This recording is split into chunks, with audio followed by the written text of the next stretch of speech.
Namaskar and welcome to this exciting episode of Sattology, debunking mythology. Sattology means science of truth or study of truth. Opposite of that is mythology, which means science or study of fake lie or imagination. Thank you so much for all the support that you've given over the years. And my endeavor is always my personal focus is always on Ramayana, Mahabharata and the history and the geography connected with it. I yesterday shared with you one of the shows, if you check it out on the YouTube, was a mystical footprint of Kailash. And why Kailash is important, you all know that in the show. I have covered that in much detail. But more important is, as the things go tough, the mind plays games with us and we socially lose our standing. So mantra meditation or the meditation is a very singular way of bringing sanity in your life. I have a very special guest today. His Holiness Swami Muktanand Puri. Let's welcome him. Namaskar, Swamiji. Jai Shri Ram ji. Jai Shri Ram. So before we start off, we are talking about Sabar mantra today. So how does Sabar mantra, for the audience, you can check out his playlist on our shows, on the channel, and check out all the previous shows he has given. So we are not going to go into types of mantras. We're going to go straight into the new topic, Sabar mantra. I have never heard the term. I'll be very honest with you. So please explain what is Sabar mantra and tell us, like, why is it important in today's time? So you've maybe not heard the name Sabar Mantra, but I think almost everybody will know Sabar Mantras and they will be doing them. Yes. The biggest example of a Sabar Mantra is the Hanuman Chalisa. Oh, everybody does it. Yes. Yes. Everybody does it. So everybody knows what Sabar Mantras are. Now, what they do, they don't understand what it really is and why and how and the origin and all that. So firstly, these Sabar mantras, all the mantras which are not in Sanskrit are known as Sabar mantras. In simple words. Swamiji, can you make camera a little down? Little down? Yeah, sure. Yeah. Lower. Lower. Yeah. I can lower the whole thing actually, probably. But I can't turn the angle down. Okay. No. Is this okay? Yeah, let it continue. Yes, it's okay. No, because it's too low. Okay, it's okay. Please continue. Let me try. I'm not very sure if this. I don't think this has that function for turning it around. It's okay, sorry. So yeah, that is these are the Sabar mantras. So now basically the word where it originated from is it's little debatable, and one has to discuss and try and find the etymology. But when we look into the etymology, we find that there are two places associated with it. One is the Sabarmati river in Gujarat. Many people say that the Sabarmati river is the one from where this term originated. The others say that this originated from some Devi called Shabri Devi, or maybe the Shabri one from the Ramayana. That is where it originated from originally. So this is rather moot. But there are two Devis. One is known as Shabri Devi and the other is Asabri Devi. These two Devis are associated with the Shabar Mantra system. And these are very well known among the circles of people who practice these mantras. So Asabri Devi is supposed to be the sister of Lord Shiv. Most people don't even know, I suppose, that Lord Shiv has a sister. And the other mantra, which is the other Devi, Shabri Devi, there is a special practice for her, which is considered a Veer practice. Veer means that if you do the practice right, everything works your way. If you do it wrong, then you get into a lot of trouble. So that is one of the other things about this Sabri Devi, which is known. Basically, when we look into it in depth, we'll find that most of these this body of mantra which is there, it's Valmiki. This here we have the Tulsidas, Goswami Tulsidas of the one, because the original Valmiki Ramayana was in Sanskrit, and then later on when Goswami Tulsidas decided, he blessed the people by translating that into common language. So the language in which it was written, including the Hanuman Chalisa, is called Avdhi. Avdhi is Awadh is the region of Lucknow area, modern day Lucknow area, where where this language originated and where it is spoken even to this day. Though it is not given a separate status, but that is what the language is in these particular uh, texts. And also one of the largest bodies of Avdhi of Sabar mantras is not only in Avdhi but it is also in Pali. So Pali being it's a variation of Sanskrit. It's not exactly Sanskrit, but it came about from Sanskrit. So Buddhists are the ones who are using Pali, and which is one of the reasons why you find that Buddhist mantras are very effective. What usually happened was that these regular mantras, which are in Sanskrit, a lot of them they had this process called Kilan. Kilan meant that especially they keel means nail. So they nailed them specially, or they stopped them, prevented them from working straight away. In many cases, many of these mantras, they would have a mistake, or they would deliberately make a mistake in the mantra by adding a matra or removing a matra. If somebody knows a little bit about Sanskrit, there are some particular signs which are added to the language which indicate a particular vowel. So the add or remove or change them. Sometimes they would change a word in the scripture itself, so the mantras wouldn't run. The idea was to firstly prevent abuse and misuse of the particular mantra. The second idea was that it was these practices were restricted, so they were being held by a certain group of people. Obviously, like with all things, people don't want to share everything with everybody. So they wanted to keep it restricted to a specific group of people who really were serious, who were able to use it, and so that somebody who is malintentioned was not able to use this particular these mantras. So therefore, most of the mantras in Sanskrit were kilit. They were sort of nailed or put down so that they couldn't work.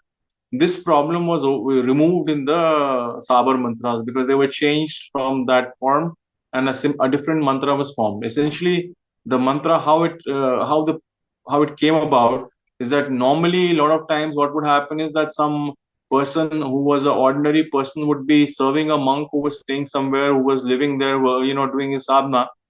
So when he had some problem, he would come to his guru, and sometimes the guru would bless him, but a lot of times he wanted him to do something also. Because he wanted him to do something, so he would, because of the base of his sadhana, his siddhi, his perfection, he would give him a mantra which was not in Sanskrit, because he would not be, because this man was not educated, or he may have been educated but not in Sanskrit, which was a higher language.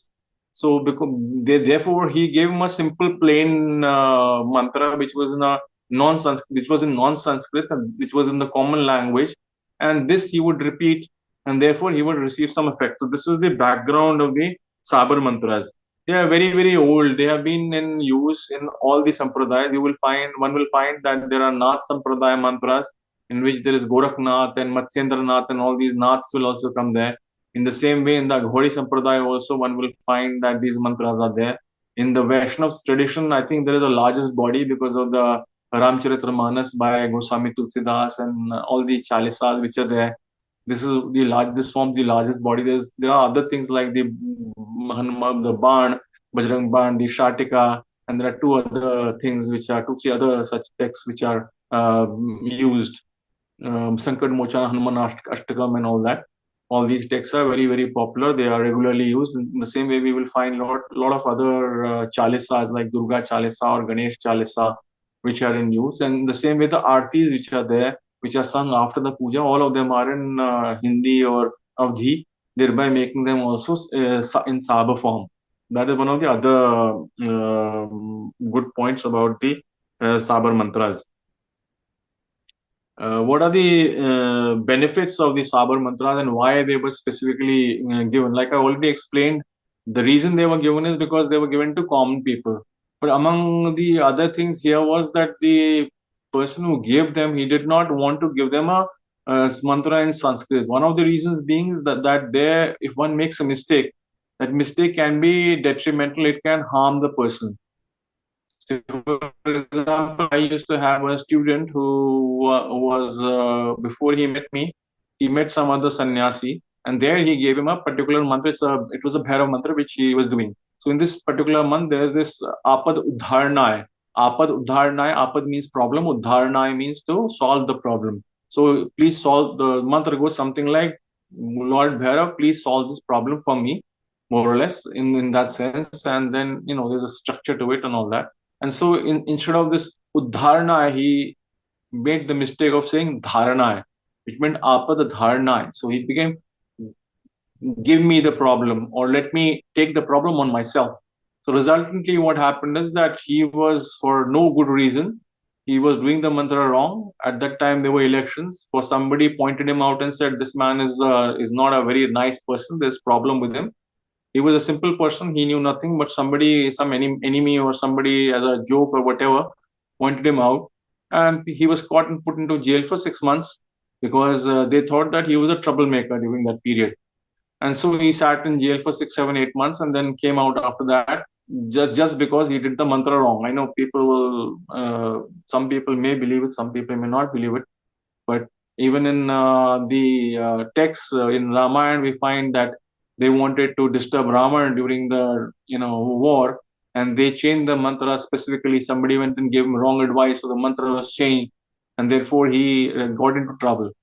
But the good part about these Sabar mantras is that here, even if you make a mistake sometimes, so one mustn't make a mistake, but even if a mistake is made, even then the intent of the mantra works in such a way that even if you make a mistake, even then the mantra will work. So that is one of the biggest pluses of this. The second big plus of this is that the sadhak who gives the mantra, he doesn't have to give his basic or his base sadhana, mool sadhana, what we call, whatever he's doing, whatever siddhi he's been doing, he doesn't have to pass that on. Instead, he just gives a particular mantra as a word, or it can be like a small little, you can say, a poem or something like that, and that is passed on to the person, and this person repeats that, and then it starts working. Now it is working at the base of the siddhi of the siddh, the perfected master. Give him the mantra, and that mantra started coming in effect. The other thing about it is that it is without utkila, like I had explained. So it has not been nailed. So because it has not been nailed, therefore what is happening is that the effect of the mantra starts coming really, really fast, and one finds that it'll do whatever job it has been given to do. Mostly these mantras are always there. There's something known as kamya prayog. Kamya prayog means that the kamya prayog, the prayog is prayog means experiment, or one can say technique. Kamya means for a particular desire. So it's a particular experiment for a particular desire, which means that the person can do this particular technique so that the person receives a desired result. So it is mostly given by the masters for a particular specific result, so that something can be done and something can be achieved by him. Maybe there are questions.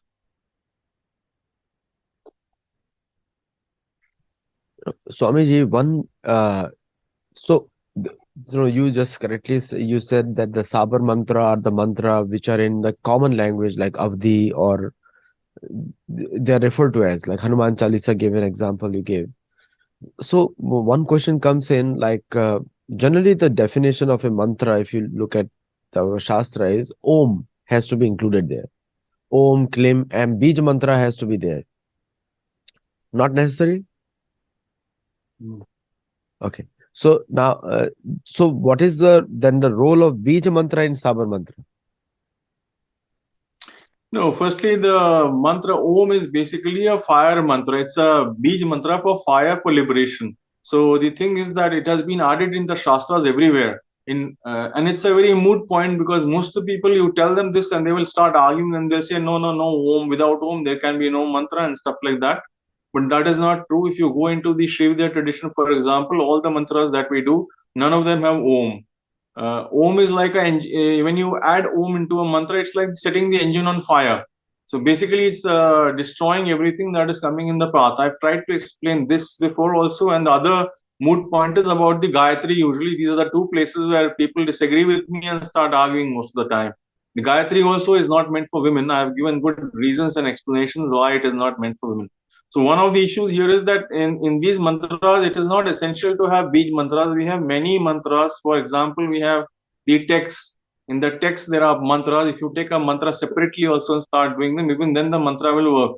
one can add Bij mantras, but it can be purely in text, it can be purely in Bij mantras, it can be text and Bij mantra, depending on the kind of structure the mantra has. So they have different structures.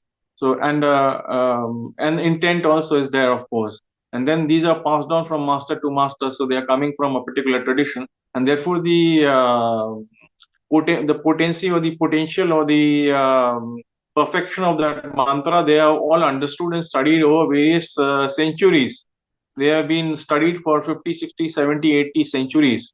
So that is why these are these techniques, because one of the explanations about the guru is a person, and the tradition is a person, and a tradition which is tried and tested, that tradition over centuries. It's not something new, it's not something which you come up.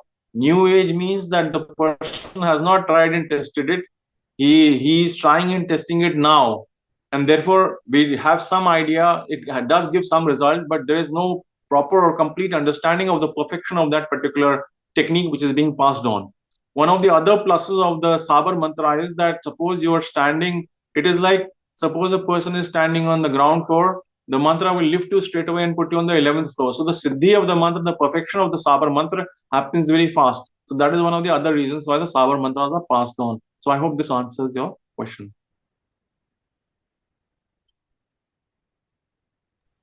See, now there is a growing fad towards moving towards culture. Now, youth is very much enlivened to move back to culture, our culture. So and also the Americans and the Western people are also finding it now as the economic atrocities increase, and then people are trying to find shelter, find out how their own mind works, how their consciousness is, what is the level of their behavior, habits. These are all things being questioned now. So one question comes in, like a person who is living a normal life. So how will he or she get an access to Sabar Mantra? Is there a book or something which they can refer to? So Sabar mantra is the main text, of course, which are there. Happen to be two. One is the Hanuman Chalisa and all that, and the other is the mantras which are there in the Ramcharitramanas. But actually, it is next. It's very very difficult to find books on Sabar mantras. Some have been published, but finding out who published them and where they are even is a difficult task. Then there are different traditions. You will find some Sabar mantras which are in Marathi, some in Hindi, some in Bengali. So they are all in different regional languages. They are held by people. The main use of the Sabar mantras is that they are used for Kama Prayog, like I explained. Kama Prayog means specifically for some specific desire. So usually they use the Sabar mantras for stuff like, say, protection, to protect yourself, for healing, to heal people and animals. Often we have this particular term called Oja. Oja is the local healers which are there locally in India in different places. And so people will call an Oja. If the animal falls sick, they will go to the Oja and ask him to heal them, or they will try and heal against this. Often it is said that there are many mantras against snake bite also, and these Ojas, many of them are able to heal against that. Then usually a lot of these mantras are used to get rid of problems, to solve problems. If you have a specific problem, suppose somebody has a problem with something in their horoscope, so sometimes they will give them a particular mantra to help them get rid of that specific problem. Then there are other problems which are the most common ones, are the ones associated with marriage and childbirth and children. So that is, somebody wants to get married, so there are certain mantras which can be done for this specifically, so that the girl or the boy can get married. Similarly, so that they can find a suitable partner for themselves. Similarly, there's a mantra which is given specifically if somebody wants to have a son or a daughter, and they are not getting children, they want to do that. And then finally, there is a part which is a little magical, which is they call it magical, but it's not so much magical if you understand it. So long as you don't understand it, it's magic. Once you understand it, it's not really magic. So they have different karmas in which they are used for different deeds to control people or do something else and stuff like that. So there is a certain use for, or to prevent enemies, to protect yourself against enemies who want to cause you harm, for example, and so on. So there are many such other uses for these Sabar mantras which are put into use. There is a shloka in the Bhagavad Gita 17th chapter, and you must be knowing that. There is called Tasmad Om Ida Udarutya udaritya yajna dana tapakriya pravartante vidhanokta sadadam brahmavadina. What do you say about that? Because here it says that Bhagavan Krishna is saying that the people who are Brahmavadi, they begin always with Om to attain the Supreme. In 17th No, chapter. no, that yeah, that is true. But the problem is that do you want liberation? That is the question. So the question is nobody really wants liberation because that is how it works out. Firstly, secondly, the mantra has got something known as a vibhuti. It's got a special quality. So Om has the problem of Om is that it burns it and it works towards liberation. So whereas it is true that the mantra works for liberation, but the point is when you are doing a mantra, you are expecting something in return for that. So mostly when we do a particular mantra, how this works is typically how I explain it is that typically somebody will go to a guru and say, Swamiji, I have this problem. Can you please help this problem? He will not go and say, Swamiji, I have come to you. I am ready to leave everything. Please give me God. I only want God. I want to be enlightened. I don't care for anything. I don't care if I have food or not, but I want enlightenment. So nobody comes and says that. Everybody comes and says, Swamiji, I have a problem, or Swamiji, I want more wealth, or Swamiji, want to have a better love life, or a girlfriend, or a boyfriend, or a better partner, or better status in life, or I want children, or so people come with a problem. So the way I explain it is that when these Sabar mantras are there, they essentially have two aspects. They have one aspect which is the fulfillment of the desire. The second aspect is the divine aspect, irrespective of that. So how I explain this is that normally like a mother will tell the child if the child is there and he's not feeling well. So the mother wants to give the child medicine, especially if you're giving in olden times, if you give Ayurvedic or herbal medicine, the medicine will be bitter. So the child will try and avoid eating that medicine as far as possible. So what the mother will do is she will make some sweet dish or something. She will make a laddu or some sweet and put that medicine in the sweet and give it to the child and say, eat this. And so he gets the sweet dish also, and along with that goes the medicine along with that. In the same way, when the guru gives the mantra, he gives you the power of God. The divinity is also there in the mantra. So when you do the mantra, on one hand, it will protect you, but a certain percentage of that is there which will help you move towards the divine also. So whereas your material things are also getting done, you will find that you are moving towards slowly changing and moving towards becoming more and more closer to a higher consciousness or God or liberation or whatever one may call it. See, people want to go to a higher. See, materially, some people are satisfied, like a small minority of the population is materially satisfied. Even then, they are also not materially satisfied. The more you get, the less it is. That's a mindset. But there is a big section of youth now in educated, like the higher education systems, like some of our students from Sattology also, like they have seen everything. And I'm so surprised, like in the US, they have a multi-million-dollar homes and their father and mother are doing very well. But in India, they would live in an ashram. They would go and live in the most bare basic necessities. They would do that. And they would humbly serve a guru in India, somewhere in India. Like some of them I know that I have to literally track on the Google where they are right now today and which ashram they are in. Because it's literally like that sometimes. And in fact, yesterday, I tell you, it's just today's story, and funny that we are discussing it today, that I had to literally search this person, locate this person. This person, he moved from Gaya to Rishikesh somewhere, and parents are worried. And then 8 hours I spent yesterday, Sunday, that to just find out where this person is. And we finally got hold of him through some third party somewhere. So the thing is, the youth is really searching. The middle-aged men or women, they are not. So when you say, there is a shloka of Shukdev Goswami, I'll quote and then I'll let you on. I know you have a point to say, you're smiling. So I know you have a point to add quickly. Shukdev Goswami tells Parikshit, Athagre Rishya Karmana Hiyante Karma Hetava.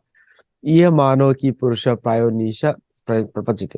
Like it's like In the eighth canto, he says that the saintly people must engage people in fruitive activities or karma so that he becomes attracted to the process of spiritual advancement. Can that be a purpose of Sabar Mantra then? Yes, Savar Mantra certainly helps in attaining spiritual this thing. So when you start out, like I said, the mother gives the child a sweet dish, sweet with the name of with the medicine in it. So in the same way, the Sabar Mantra also does that. But this point which you are making about young people looking for this, actually, it is. It's a stage in life for most people. They are not very really serious about it, and the karmic load which they have is also it's very funny. So when I was in Russia, I used to have all these lot of these young people who would come to me also. So there was this young shishya I found who I wanted that they should reach a particular level, and I worked specifically trying to get the person to attain a certain spiritual level. The problem is the moment they get little more energy, what happens is that their desires, which are lying deep inside, they sort of come up to the surface. So at that time, those desires, they will propel them and drive them away from the spiritual life, and they will go into the material life. And this is generally what happens with people with a large number of people who come into, so who try to come to spiritual life. It's about almost 95, 98, 99%. The other thing which I've been observing, and I'm not trying to criticize somebody, is that a lot of these ashrams and temples and gurus and modern gurus, well-known gurus who are there, if you actually go and see their shishyas, most of them are a lot of them are very unstable. They are spiritual. They are running around, like crazy. They are not stably doing their sadhana the way it should be done to reach the goal. So what I found on the whole is that there is a big interest in sadhana, but number one is that interest is not deep. They people are not working to really go deep into that sadhana and attain enlightenment. They have so many, it's different reasons for different people. Some people are escaping the life they have, even if they have all the comforts, because maybe they find it pointless, or maybe some people have a difficult life, or maybe some people have everything and they find that it doesn't make sense to them. On the other hand, there are many who are looking for something, but they don't know what they're looking for. So you see, the thing about becoming enlightened, or going on a path to enlightenment, or becoming a sannyasi, or becoming a serious sadhak even. For becoming a serious sadhak also, you have to have a karmic ripeness. If your karma is ripe, that is the time when the karma will push you to come to that. So for that, you have to work in a systematic manner where you are given systematic sadhana and you work to that.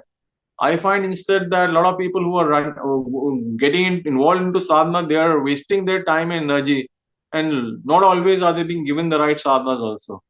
So there is both sides to the coin. And then one of the other things which I find very interesting is that a lot of people would say that eventually you find the kind of guru that you deserve. That is the way they put it.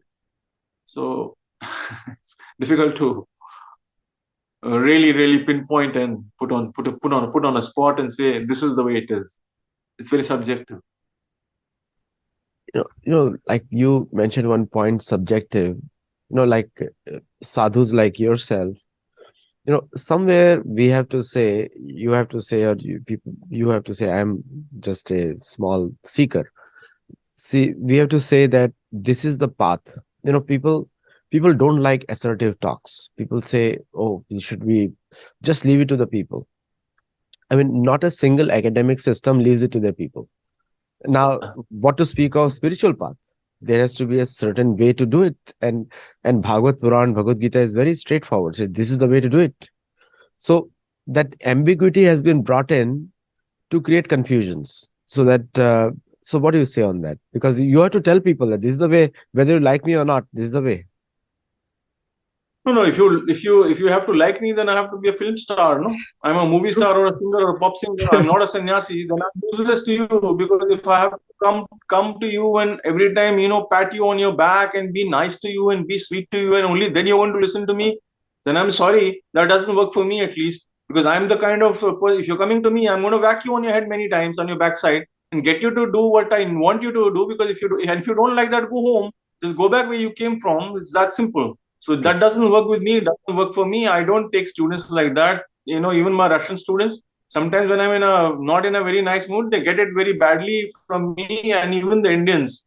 Many of them run away. I'm okay with that. I'm not looking for numbers when I'm looking for students. I want them to really work and to move on and change themselves. As far as education is concerned, if you go to a class in physics and you want to tell the professor how to teach you physics or mathematics for that matter, and you try and lay the ground rules for him to teach you, it's ridiculous. It cannot be done like that. The reason why there is a system is that because that system works. So for that system to work, it has to follow a certain pattern. My Guruji was extremely strict with me. Even now, being at this stage also, when we go to the senior sadhus, if we make a mistake, we get punished even now. We'll get reprimanded and punished, sometimes even punished. A lot of times, even mostly getting reprimanded is normal, but even getting punished is not something unusual even at this stage. So therefore, when you are a newbie and you want to come and then you say you are serious, if you want to have somebody running his hand on your back and spoon feeding you, that will happen only if the person is trying to look for making money, or he's got some ulterior motive. But if his motive is to make you do sadhana, then he will not be very, very soft and sweet with you. He will, if he needs to whack you on your head, he'll whack you on your head so that you get along and go on the right path and reach where you have to reach. That is how it works. The youth, like some people, and I'm so glad to hear that you keep your standards very clean and straightforward. But there are some people I have seen, like they say, come to me, I'll give you this mantra, do anything you want. It's like the American doctor. American doctor gives you a medicine and he says, go and eat whatever caused you the now, but just keep eating medicines. That doesn't work. Yeah. So, Right. so what is your view on that So kind of instruction? Yeah. yeah, actually, this is a very interesting thing. If you look at the subtle part of it, the energy, the karma that you do. See, the difference is that when we in Buddhism, when they talk about a lot of things, they will talk about conscious blocks of consciousness. In Hinduism, we talk about karma, deeds. If you did something, that is to get stored in your system, and therefore it either helps you in adding energy, blocks of energy, or it helps you in reducing it. It adds heavier blocks of energy which lower your consciousness, or these blocks of consciousness become subsequently keep becoming lighter and lighter. So basically, the sadhana works on a replacement system whereby the old heavy blocks are removed and lighter ones are put up, and then even those are removed and then even more lighter ones are put up, and that's how the process keeps going on till you finally reach a higher level of uh, consciousness. The thing to understand is that energy, karma, numbers, and alphabet mantras, they are all interlinked. They're all basically, and the devta, the guru, they're all the same thing. They are all one. You can't. They're convertible sort of. They convert from. So it's like if you have gold, you can convert that into silver. You can convert that into money. You can convert that into diamond. You can convert that into something else, because they're all interchangeable because they have value. The quantity of the things will vary, but they're interchangeable because they have value, and the value is a certain value which is changed. Here, in the same way, even the numbers have a certain value. If you sit actually, when you look at Lord Ganesh, I think maybe I may have explained this in one of the other talks. We say Ganitesh. One of his names is Ganitesh. Ganit meaning mathematics. The Lord of the Ishta Devta Ganit, the main god of mathematics is Ganesh. So this is one of so these numbers also, they also work, which you will find in the Jewish tradition, where they have, I'm told in Kabbalah, they have some system of numbers. I haven't honestly studied it deep enough, so I really can't comment deeply on, but I'm told that it is like that. So they all work together. Therefore, you can't, if somebody is doing something wrong, then the energy is changing. If you eat the wrong food, it changes the energy. If you eat good food or decent food or correct food, it changes the energy again. It changes your consciousness. The deed you do changes your energy. The mantra you have and the mantra you do changes your energy. So the point is that let's assume that you are standing in a ground boxing and you have a lot of power. You can punch somebody really hard, but if you leave your face open without covering yourself, your opponent will knock you out because he will eventually punch you on your nose and you're done for it. Or in the same way, it's here. Just because somebody is powerful, you have a powerful guru and he gives you a powerful mantra, It does not mean you can live with bad habits. It doesn't work. It just doesn't work.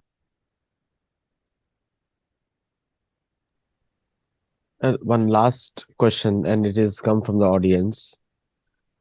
Can Sabar mantra help in resolving the European conflicts? Because most of the European countries keep fighting since centuries, and they created so much distrust in the whole world. So, can Sabar mantras be spoken to Europeans so that they become peaceful?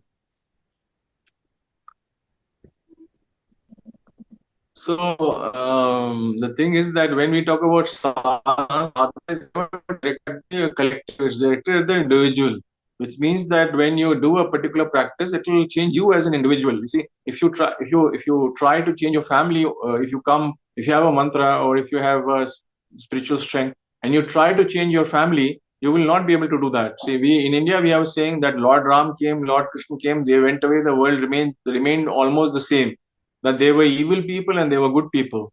So you cannot change the world. You can change yourself. That is what is in your control. Sadhana essentially means trying to change yourself. It does not mean trying to change the world. One can change the world, but for that change to happen in the world has to start wishing for that change. The first positive step is if you're somebody is sick, and let's assume that this person is eating the wrong food, he's obese, and he continues to eat a lot of butter, he continues to eat a lot of fatty food and meat and all kinds of bad food. Whatever you do, if you try to fast, your fasting is not going to help him lose weight. In the same, so he has to come to the conclusion that he needs to look after his health and he needs to change himself.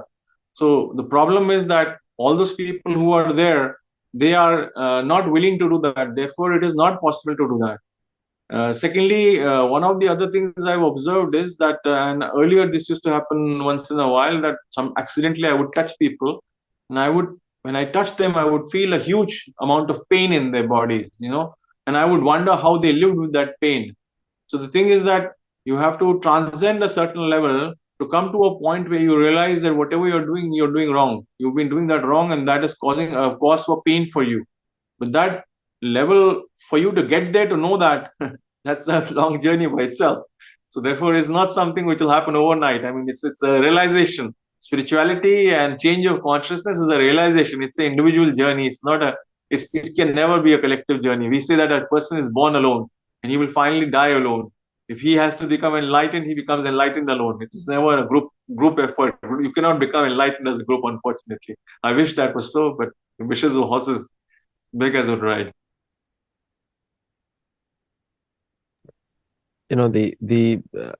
Thank you so much, His Holiness Muktanand Puri Maharaj, for coming on the show today. But one thing I will say that people are getting interested in mantra, and what you're saying, the shloka and different Hanuman Chalisa is Sabar mantra, like the very common phrases which are used for spiritual purpose can be considered Sabar mantra, like a very in local language dialect. So that means the whole world will have Sabar mantra, because there are native cultures of Native Americans, Africans, anyone. Yes. You know. Yes, but the thing that the mantras which are there, they have again got the quality of being attached to either the devtas or the clean energy or bad energy. You can have for example, in the system we have Veer Sadhana. Veer Sadhana, Veers are usually kind of like demons or something. They are not very good beings. So you can do mantras for them. The result of them is that you have a dirty or heavy energy which is used for bad purposes. So one can achieve that also. On the other hand, you can achieve good purposes also. It's all in the hands of the person who's practicing. So it's a matter of individual consciousness. Whether the cultures have that kind of process or not is a separate matter. And again, one other thing is that I can form mantra because of a certain siddhi I had done. I can write these mantras. They work in Hindi. They even work in Russian language, which is close to Sanskrit, but they don't work in Latin, for example. I tried making them in Latin, but they wouldn't work. So it's not that every language will be able to support it. Right, right. So thank you so much for coming on the show, His Holiness Muktanand Puri Maharaj, and thank you all viewers for asking these questions. And all the people who are going to watch on YouTube, do comment, like, share, subscribe, and let us know your feedback. The comments are very important for us. So keep writing those comments. It will help us improve our programs. Namaste and thank you. Thank you for having me.